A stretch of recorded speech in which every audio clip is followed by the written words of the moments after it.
talked earlier about the picking tortillas. If you're going to pick classic style tortillas, picking a corn tortilla versus a flour tortilla is a way to get a whole grain versus a processed grain, and also much lower calorie for having you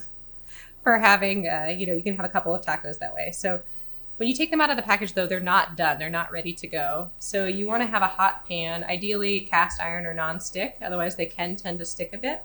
We get it good and warm, on a pretty high heat. If you have a flame, you can actually do it right over the flame.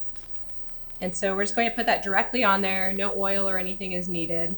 And we'll just wait until the tortilla softens. It's a little bit more brittle, can break more easily. If you try to fold it, you get a crack. It's not going to hold your ingredients very well.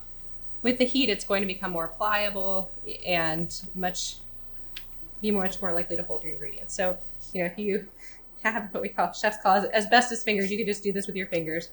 I would highly encourage you to use tongs if you're not someone who's used to sticking their hands in hot pans. Much safer.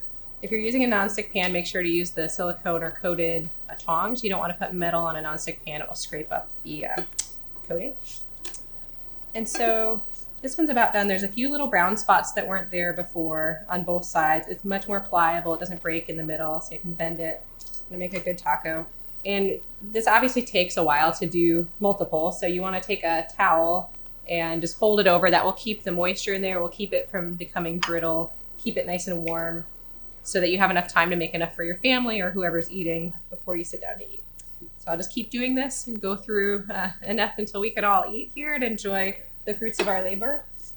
And I'm going to top this with our beans, our pico de gallo, our fruit salsa, our guacamole, and we're just going to have a really delicious Latin-inspired healthy dish that really meets all those healthy eating plate requirements.